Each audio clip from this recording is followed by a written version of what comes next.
Today's episode of the GoldCast is sponsored by the hope and the prayer that the 49ers get it done in this offseason, that we make some big moves, we take some big risks, and we do what's necessary to get to the postseason. I know everyone is chomping at the bit. Let's go. Now, before we talk about that, Raymond, why don't you let them know?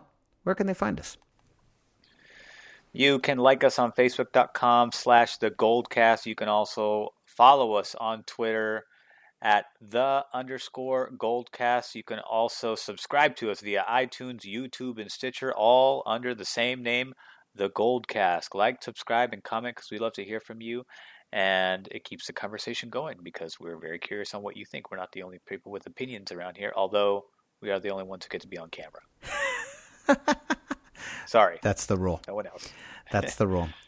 All right, so we are going to talk about this Antonio Brown drama that just will not go away. And then also just what our overall feelings are on the direction of the 49ers for the offseason. And then, of course, the All-Star break is over. We play the Sacramento Kings on Thursday. 25 games left before the NBA postseason begins. Let's go. We're going to talk about that as well. But before we do all that, of course, we got to drop the greatest podcast intro in the game. It's here, the GoldCast intro. Let's go. San Francisco, are you ready? This is the GoldCast.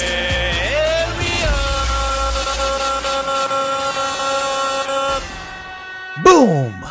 Welcome to another edition of the GoldCast. We're the voice of the Bay. I'm your host, Rudy Solis III, and with me is my brother, my co-host, Raymond Solis the first, baby. Boom! Let's go. All right, Raymond. Why don't you let them know, you caught the tweet, Mr. Adam Schefter and Antonio Brown. Why don't you drop it for the GoldCast Nation in case they haven't already read it, because we're about to talk about it. Well, Adam Schefter, the news guru of the NFL, along with Ian Rappaport, tweeted this morning, Antonio Brown met with Art Rooney per source. We'll never know who that source is, and that's what really boggles my mind. Then Brown's agent Drew Rosenhaus joined the meeting, as did Steelers GM Kevin Colbert and exec Omar Khan. Meeting was cordial and, quote, everyone agreed the trade will be for the best, end quote, per source. The same unknown source that's a splinter in my mind. Who is that? Who is that secret person? See, the hard part, Raymond, the hard part is that I know you're not a journalist, but the thing is, in journalism, your sources are closely guarded secrets and have been for the entirety of the life of journalism. They're coveted weapons in your journalistic arsenal that are always kept confidential. Giving up your sources is a very rare thing, and most of the time never happens and never has happened and probably never will. There you have it. This is a hard reality to face. I don't even know if I should continue recording tonight. I should just walk away and put this contemplate this deeply. I wonder if they would lose their job if they were to say, like, yeah, that was me. I'm the one that says that stuff all the time. I talk to Adam Schefter on a daily basis. He knows all of our secrets. I mean, you know? I wonder if someone just decided to come out one of these days. It's like, yeah, that was me. I said all that shit. Guilty. Guy right here. Paul from accounting? It was you? Yeah. You know, he's a nice guy. Pockets give me $50 every time I give him a tip. Works out. It was Paul? Yeah, Paul. Nice guy, but can't keep his mouth shut to save his life. Poor guy. Just never stops yapping that Paul. But yeah, so that's the deal. We have now. It's kind of more official. It's out there. It's obviously nobody came out and denied this. This was all, no one came and confirmed it. But I mean, it seems pretty legit.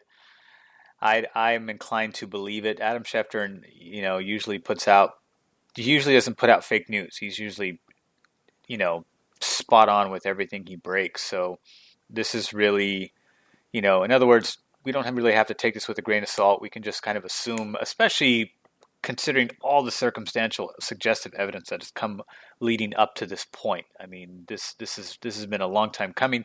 We're just now kind of hearing the official word about it. So the question is, and this is on everyone's mind, is like, no one's doubting that the 49ers should do this. It's just a question of whether they will, and we obviously have the capital to do it, but I'm just not sure about the picks, because I know that we have a very highly sought after, coveted position with the number 2 overall pick this year, but we only have 5 picks going into the draft this year. That is not a lot. And I know that the Niners are going to be thinking about trading back.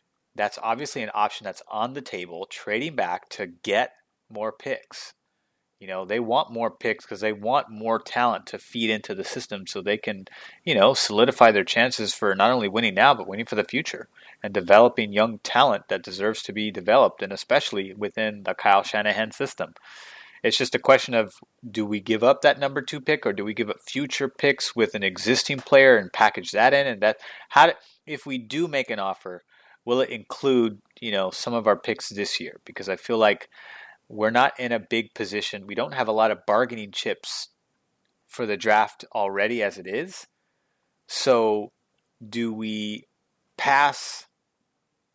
Do we include in that package future picks for next year? I think that would be if that was feasible, if that was going to be deemed acceptable to Pittsburgh, then that's what I would shoot for if I was the 49ers. I wouldn't give up that number 2 pick. I really feel like we need that to either get, if we knew that we were going to move back only a couple positions like we did with Chicago, we didn't move very far back and we still got the guy that we wanted. If we can do something like that and still get a Josh Allen or a Quillen Williams or a Nick Bosa, then I think it's okay. But at the same time, I just feel like we don't have a lot to play with right now. So here's the question. Here's the real question I'm wondering with the 49ers. Do they go the Rams route? And what I mean by that is, do they go and grab the Antonio Browns of the world, the Le'Veon Bells of the world, and essentially do what the Rams did last year but for an offense? Do they build some high-powered offense that's led by former Steelers, Antonio Brown and Le'Veon Bell? Add those weapons to already, to the Marquise Goodwins and the Matt Breidas and Jimmy Garoppolo, and kind of just build a star-studded offense in what has become a really offensive-minded league. Do we go the Kansas City Chiefs route? We keep that second pick and we grab, obviously there's so much momentum, and the more I'm listening, there is more and more momentum heading in the direction of Josh Allen. People in the 49er brass, like articles I'm reading, podcasts I'm listening to, everyone really seems to want Josh Allen to be in the red and gold.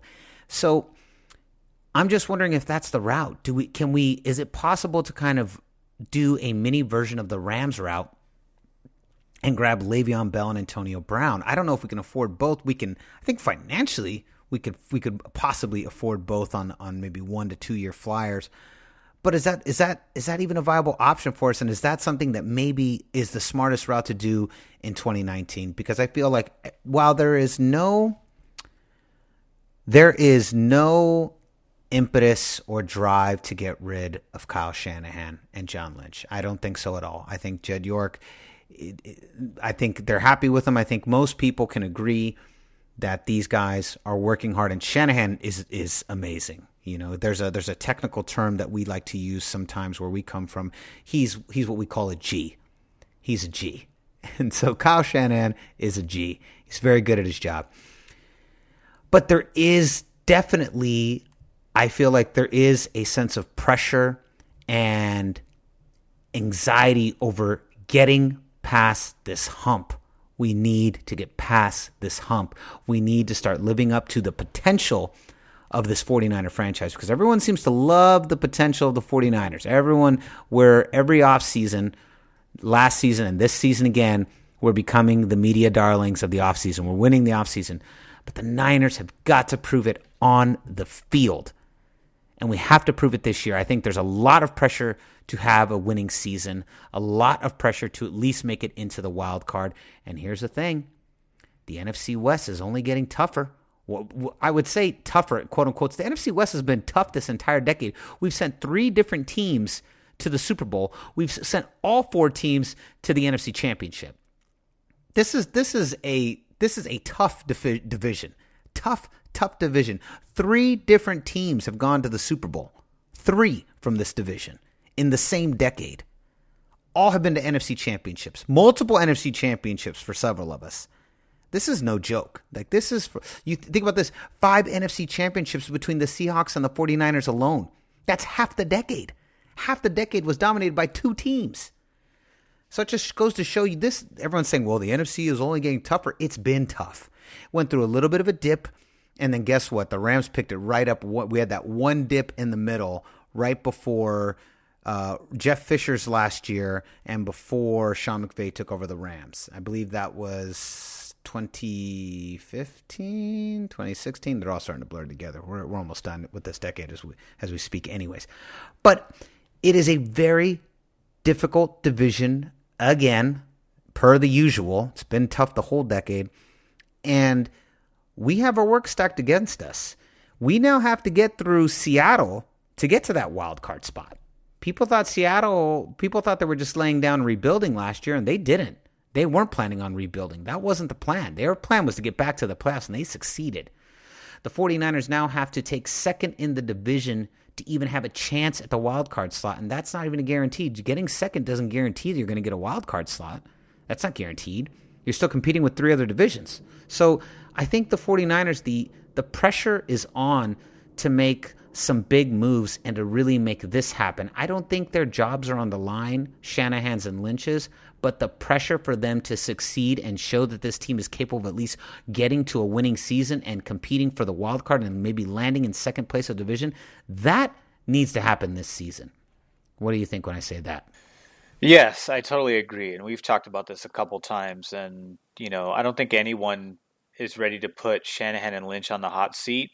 Everyone understands that there were very extenuating circumstances that led to all of the struggles the past 2 seasons, the injuries being the number one source of that. We're talking about nearly almost 40 players on the IR between the last 2 seasons. That's almost, you're getting pretty close to a 53-man roster is 53 men, 46 dress. You've injured almost 80% of that roster. That you cannot perform in the NFL if you're having that many guys on the IR back-to-back seasons combined. So I don't think we need to go the complete Rams route. The Rams was like that whole strategy is to buy 1 Super Bowl. That's a strategy to buy 1 Super Bowl. And Shanahan and Lynch were very clear that they're not in this for short-term Super Bowl wins. They're in this for long-term multiple Super Bowl wins. In other words, without they didn't directly say this, but to paraphrase, they're trying to build a dynasty, not just a one-stop shop. That's what I think the Rams are doing. That's because a lot of those guys are on short-term contracts. They bought 4 marquee defenders to put on that defense to shore up what they believed was the primary issue that was holding them back from going deeper into the playoffs. And they broke the bank, I mean, the Brinks, they obviously have money. They have some cap room, but they spent a lot of money on 4 big-time players, and none of them outside of Aaron Donald really lived up to their previous resume. So I don't think we need to go out and get 4 marquee players like that. But even just 1 Antonio Brown, just 1 marquee player, I think is a step in the right direction. Even one of those is good. You don't need to get 4 or 5. You need to get 1 or 2 on each side of the football. And then like you did a Richard Sherman, that's a really good example. And then you supplement through the draft and through, cheaper free agents. And then you kind of build that way because it's a collective unit, Obviously, when you buy all-stars, it doesn't always work out. We can look to the Philadelphia team that bought all those players that didn't do much with it. Although in the Rams case, they actually made it to the Super Bowl. They lived up to the end goal that they were obviously striving for. They reached the Super Bowl. They obviously didn't win the Super Bowl, but they came pretty darn close to it within, 1 possession. So do I think the Niners need to duplicate that exact strategy? Absolutely not. In fact, they won't. Because that's not what Shanahan and Lynch have talked about. They've talked about doing things a little bit in more of a long-term strategy versus a short-term rent an all-star type of strategy for just a Super Bowl or bust season. I don't like that strategy either. To be honest, that's why I always reference the Philadelphia Eagles when I think of the Rams, because that's exactly what the Eagles did, and it didn't work out. Obviously, we have an exception with the Rams, but at the same time, that's not a long-term solution.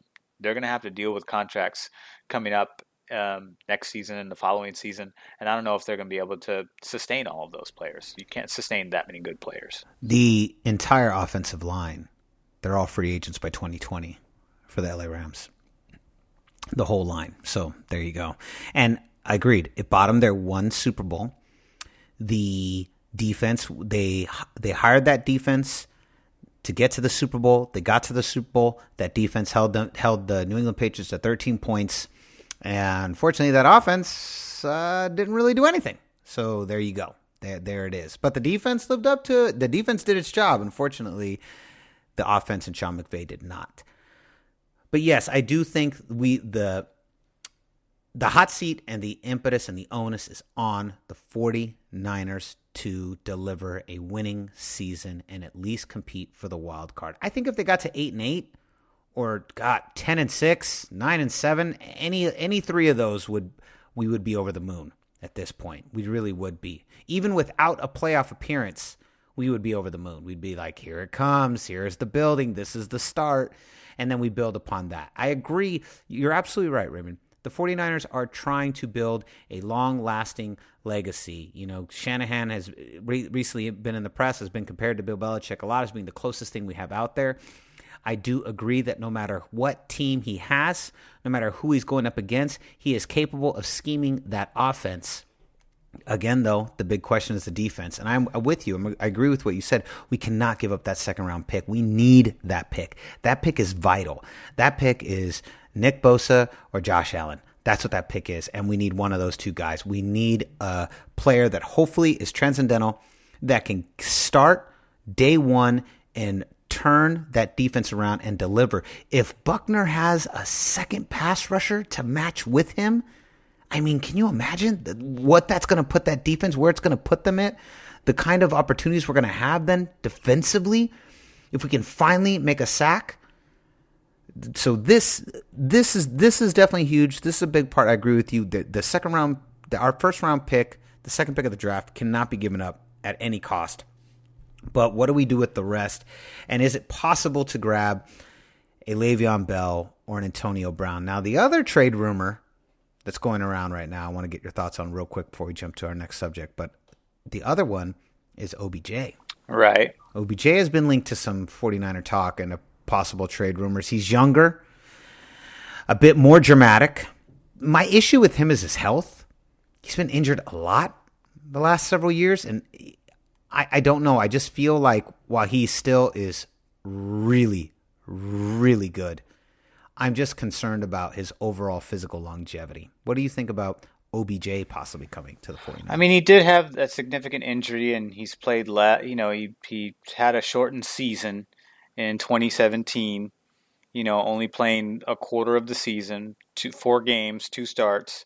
But the guy's gotten over 1,000 yards in every season he's played outside of that, and he's only played 5 seasons. So he's obviously a lot younger, meaning your upside is greater. And the type of injury he had, he can come back from that more. And he's also got a aging quarterback who's really only had a couple of, good seasons that have led to championships. But outside of that, he's been really subpar and average. Eli Manning is an average quarterback. He's not even remotely close to as good as his brother.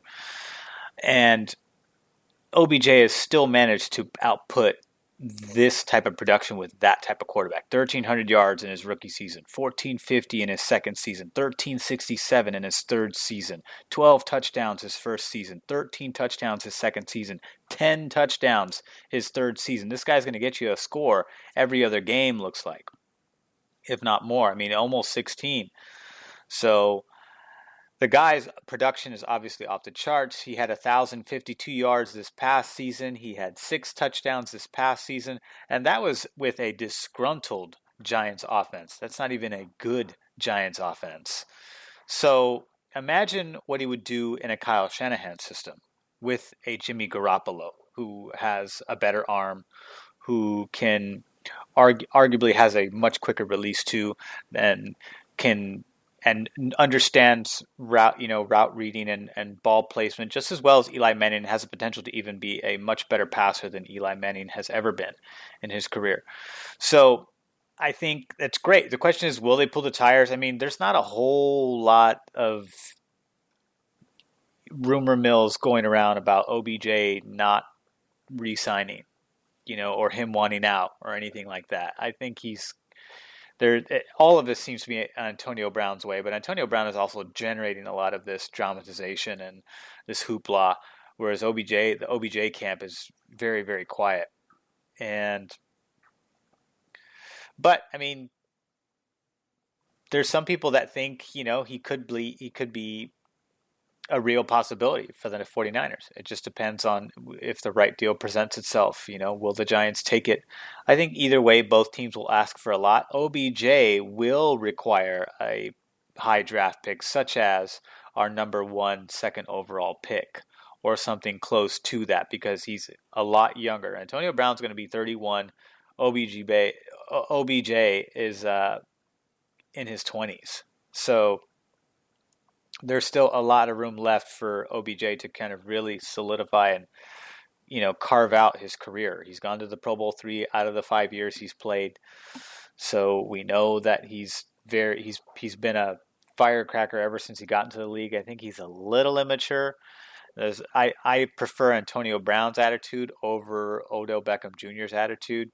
The getting injured by punching things in the sideline because you're mad. Not even Terrell Owens wasn't that moronic with his behavior patterns as to put his own body in jeopardy.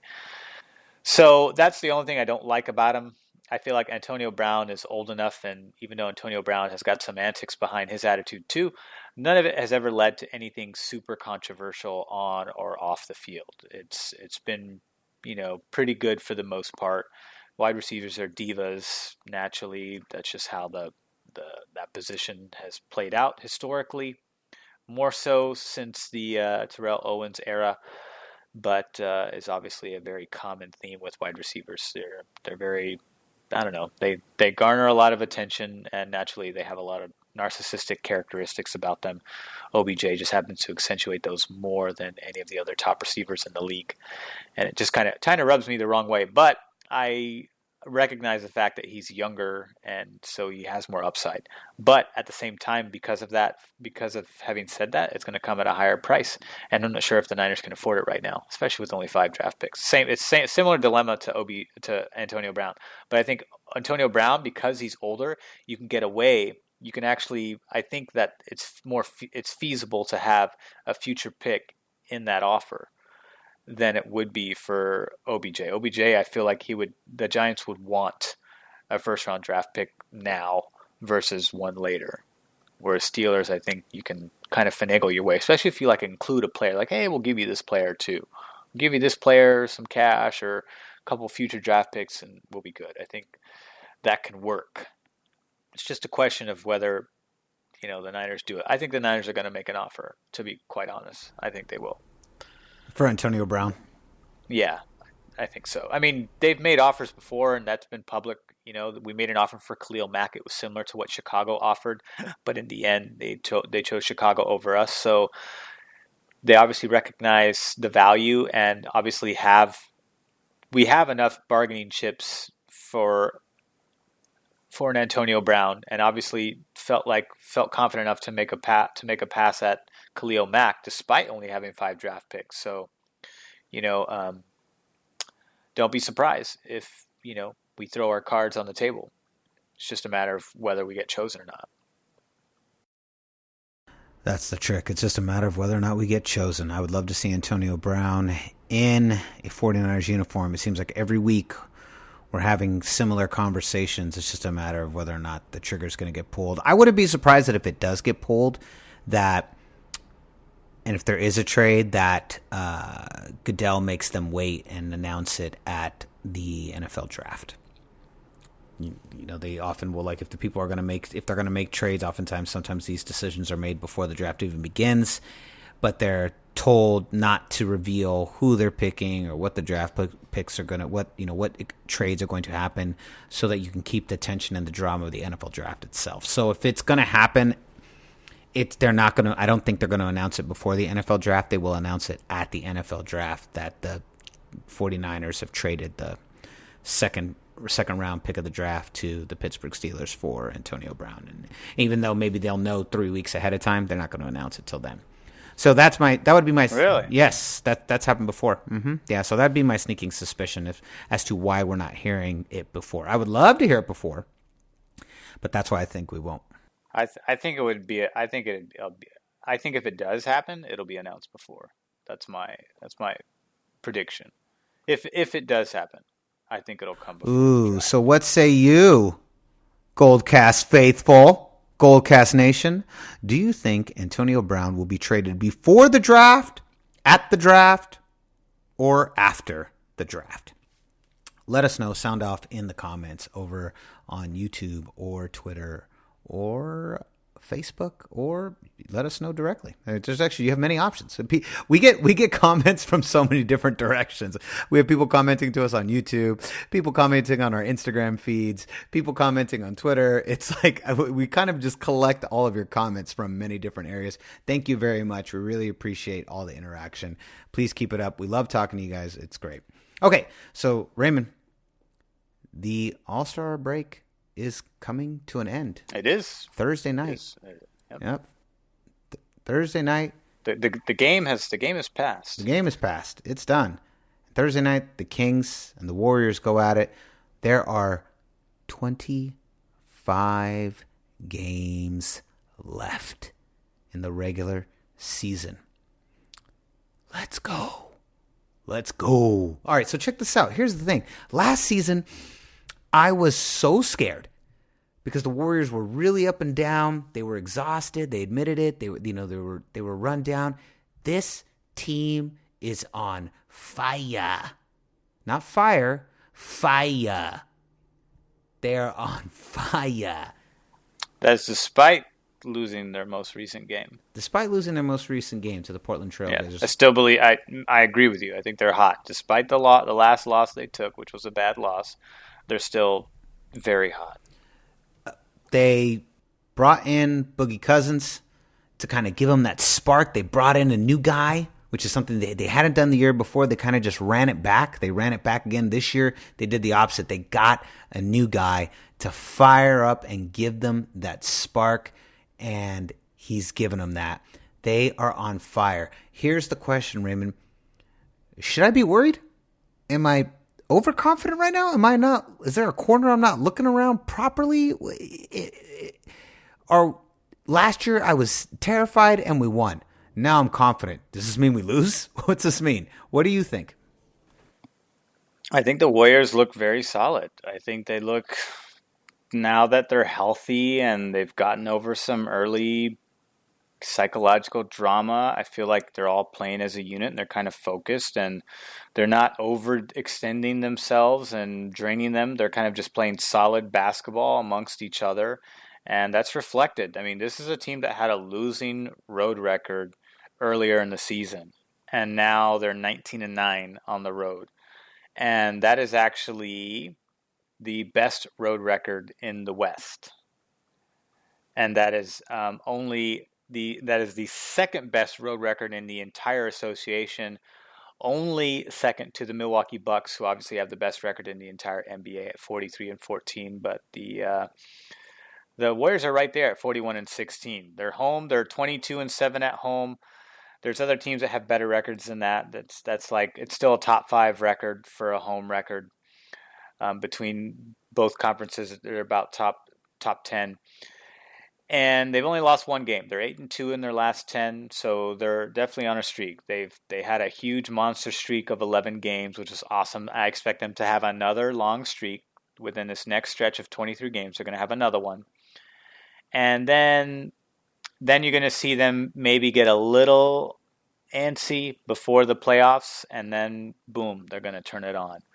That kind of seems to be their pattern as of late, is kind of drop a game or two. It looks like they're stumbling into the playoffs, but really it's not. It's just them kind of getting antsy and kind of like, oh my God, can we be over this part of the season so we can get to the real season, the 16-game season that matters more than any other game in the regular season. So that's what I predict happening, and that's going to be a treat. I know the Denver Nuggets are only 2 games behind them, and they're close, but I don't really see them catching the Warriors unless the Warriors were to go on some dismal losing streak that would include the Denver Nuggets in there. I don't see that happening. Obviously, I don't see Oklahoma City Thunder catching them anytime soon. I know we recently lost to the Trailblazers, but the Trailblazers are typically, a 5 through 3 seed, and even then they've got one of the better, backcourts in the association, but never good enough to really go deep into the playoffs. I mean, last season they were the 3rd seed and they lost to the what's their names, the Pelicans, who was I think the 8th or 6th seed that year. They were down to the bottom, and they got wiped out in the first round. So Portland, even though I like Damian Lillard, who's a Bay Area native, you just can't trust them. They don't have enough depth to trust into the playoffs. But, I mean, that's a conversation for a different cast because we're not quite there yet. But the Warriors are staying steady in first place, and it doesn't really matter what record exists in the East. As long as we have that number 1 seed going into the playoffs, I think that'll be great. Obviously, that's a goal of theirs, and I think that they're going to fulfill that goal. I think there'll only be some really minor stumbles between now and the playoffs, and I expect another big streak to come. I expect another big streak too. I agree with you. I have the same exact feeling. I think we'll get another 7 to 12 game win streak, somewhere in there. I'd say we're going to get another big one for sure.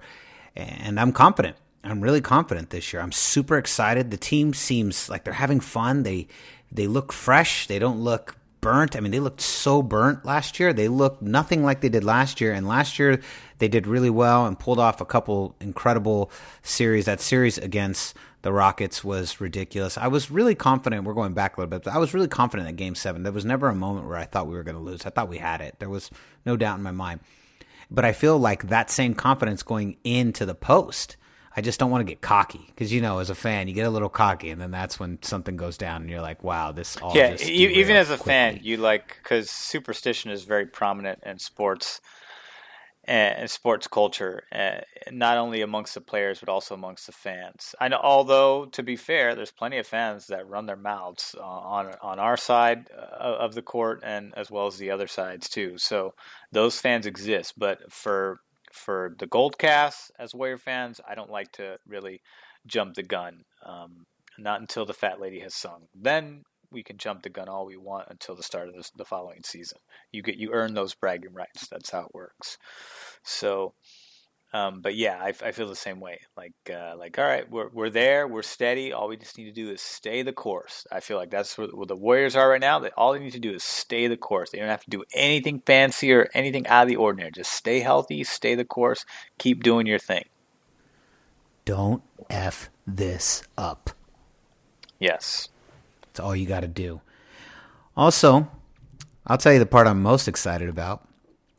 This guaranteed that if the Warriors go to the finals, this will be the first year they don't have to play LeBron James and the Cleveland Cavaliers. Thank you, heaven. Thank you. Also, doesn't even look like the LeBron-led Los Angeles Lakers are even going to make it. I think they will. I think he's going to drag this team down to the 8th seed. They're only back by 2 or 3 games. Not super worried about them. I don't care. I would love nothing more than to rip their hearts out for the first round of the playoffs. That would make me so happy. But doesn't look like it. LeBron was hurt for the first actual time this time. He was actually genuinely hurt, which we hadn't really seen ever in his career. But yeah, I don't. Maybe if he never got hurt, they would be hovering somewhere between the 8th and the 5th seed. But it has not been in the books. And I'll be honest, I really just don't want them to go. That would actually be my gift to myself. I don't.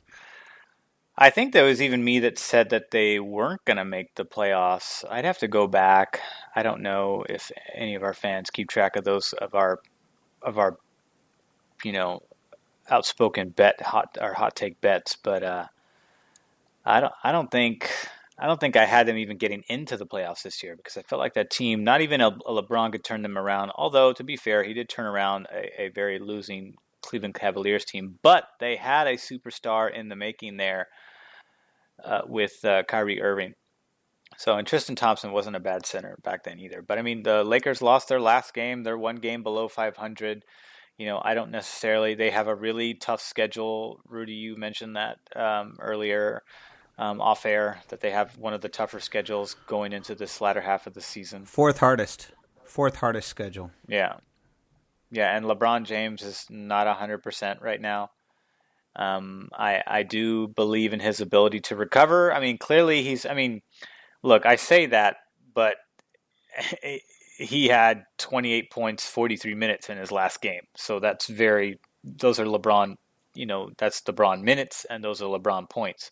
So clearly he's not that injured. But in my eyes, in my biased mind, I'm like, well, that's still that type of injury. That's something that could possibly come up again if he overexerts himself, especially in this home stretch. If they start to get to a point where they're fighting for that last spot and they're not comfortable and haven't clinched, then there's an opportunity where they might be playing more desperate ball down the stretch, and he could re-aggravate an injury because he's getting to that point where he's no longer Superman.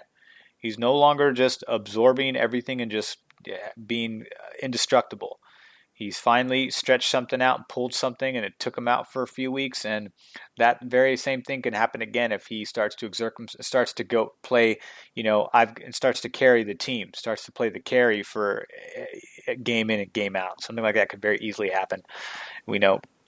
So, keep your eye out for that. If the Lakers get desperate, that puts LeBron in a more vulnerable position now at 34 years of age, especially considering the fact that he's had, his first major injury in years, since like a sprained ankle before that. We will see. I cannot wait. We hope you can't either. Let us know, how many games do you think the Warriors are going to win in this final stretch? Let us know what you think. Sound off in the comments and under our various places. Now, Raymond, before we go, why don't you let them know, where can they find you?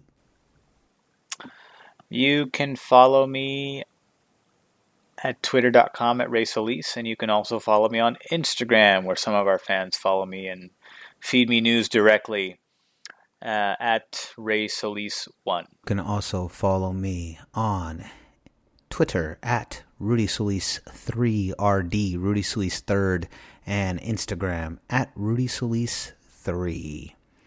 So concludes another edition of the GoldCast. We are the voice of the Bay. I'm your host, Rudy Solis III, and with me is my brother, my co-host, Raymond Solis first, baby. Boom! We'll see you next time. Same GoldCast time, same GoldCast channel. This is the GoldCast.